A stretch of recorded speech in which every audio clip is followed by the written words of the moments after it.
I think he wins the fight. You know, I mean, I'm kind of like Joseph's unofficial promoter. He's a mate of mine. I love him. I think Joseph will beat Daniel Dubois and become a two-time world champion.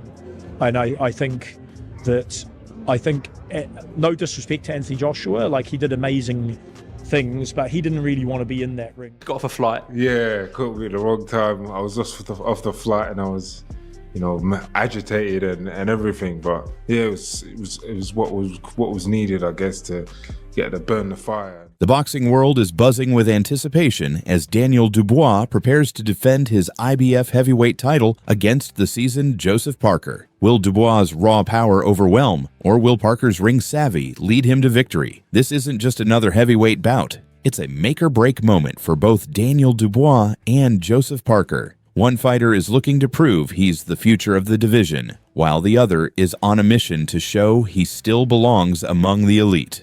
Dubois, the heavy-handed knockout artist, has been on a tear, recently stunning the boxing world with a dominant stoppage over Anthony Joshua. But is his power as unstoppable as it seems? Some experts aren't convinced. Joseph Parker, on the other hand, is a seasoned veteran who has shared the ring with some of the sport's biggest names. He's fought Deontay Wilder, Zhilei Zhang, and Anthony Joshua. But at 32, can he still handle a younger, explosive force like Dubois? And then there's the biggest question. Is Dubois a future world champion or just another power puncher waiting to be exposed? The experts are split, but one thing's for sure. This fight won't go the distance. Before we get into what the experts are saying, make sure to like this video and subscribe so you don't miss our post-fight breakdown. Dubois has one of the most devastating right hands in the division, but raw power alone doesn't make a champion. And boxing insiders see the cracks. Martin Bacol didn't hold back, saying, Dubois doesn't have footwork. He doesn't know anything. Because I know Parker's got more experience, he's got movement that Daniel Dubois does, and he's working hard to improve a lot after the loss against AJ. So I think he will win the fight. Is that an exaggeration? Maybe. But there's evidence to support it. When Dubois is in control, he looks unstoppable. When forced on the back foot, he struggles. Against Joe Joyce, he crumbled. Against Usyk, he had no answers. Parker's team knows exactly what to do. Stay mobile. Never let Dubois plant his feet. Use angles. Force him to constantly reset. Drain his energy. Make him swing and the miss then punish him. And here's the real issue for Dubois. Parker has already taken bigger punches from harder hitters. He survived bombs from Wilder and Zhang. If Dubois is counting on one big shot, he might be in for a rough night. Parker isn't just confident, he's convinced Dubois doesn't have the heart for war. And he's not alone. In a recent interview, Parker bluntly stated, "When it gets hard, I think he'll look for a way out."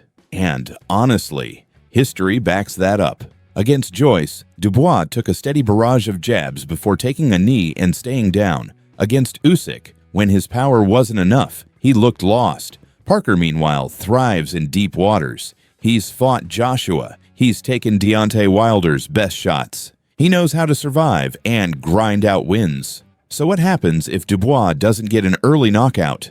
Parker's strategy is simple. Take him into the later rounds. Test his endurance. See if Dubois can handle real adversity, because if Dubois can't land early, can he fight through exhaustion and frustration?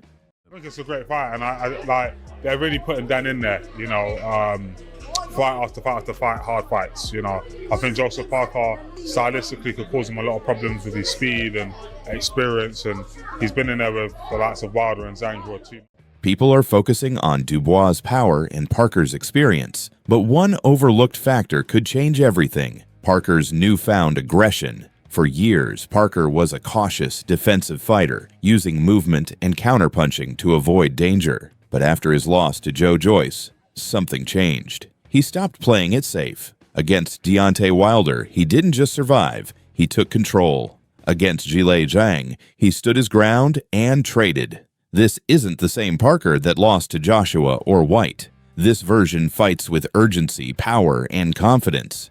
And that's bad news for Dubois. Dubois has never faced someone who can absorb his shots and keep coming. If Parker starts fast and pressures him, Dubois could break quicker than expected. More and more analysts are picking Parker to win, not by decision, but by late stoppage. Could Parker shock the world and derail Dubois' rise before it even truly starts? Be the toughest fight because he's in great form.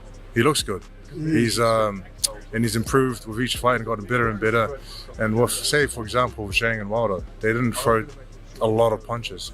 But with Dubois, he's relentless with the pressure and he throws combinations. And For Dubois, this fight is about more than defending his IBF title. It's about his entire future. A win keeps him in the conversation for super fights against Usyk or Tyson Fury. But if he loses, everything changes. His reputation takes a major hit. Losing to Usyk was one thing, but losing to Parker? That's different. His critics will say he was never elite. His road back to the top could take years, and time isn't on his side. The heavyweight division is loaded with killers. Hrgovic, Jared Anderson, and Makhmudov are waiting. If Dubois loses here, he might never get another shot at the top. For Parker, a loss isn't career-ending, but for Dubois, it could define his entire legacy. Pressure does strange things to fighters. Some rise to the occasion, others crumble. Right now, all eyes are on Dubois. He's the one with the most to lose. Experts are questioning his toughness. The last time he faced real pressure, he folded. Against Joyce, he took a knee. So what happens if Parker drags him into deep waters again? Can Dubois keep his composure if he doesn't land the knockout early? If Parker outworks him, does Dubois have the stamina to survive? If Parker turns up the pressure, will Dubois fight back or break down? This fight is as much mental as it is physical. If Dubois falls apart again, his career may never recover. He's got real momentum. The one thing against Joe is that he's been out of the ring for a while. I thought they were going to keep him busier in Saudi. They haven't. It's going to be a number of months since he's been in the ring, whereas Daniel obviously fought AJ in September. So that might play against Joe, but if Joe shows the sort of form that beat Wilder and Zhang, it's going to be a very hard fight for Daniel. With fight night approaching, opinions are split. Why Dubois wins one-punch power, youth, and physicality, coming off his best career win. Why Parker wins, more experienced against top fighters, better boxing IQ, proven durability and mental toughness, and the experts. Martin Bacol. Dubois doesn't have the footwork. Parker is too smart for him. Chris Lovejoy. Dubois has no real skill. Parker will pick him apart. Tony Bellew. Dubois is dangerous, but Parker is battle-tested. Late stoppage win for Parker. So what happens when the bell rings? If Dubois lands early, it's over. If Parker survives, expect a late finish. Either way, this fight won't go the distance. Final question: who do you think wins? Drop your predictions in the comments. Subscribe now and hit the bell icon because after this fight, we'll break down exactly how it went down.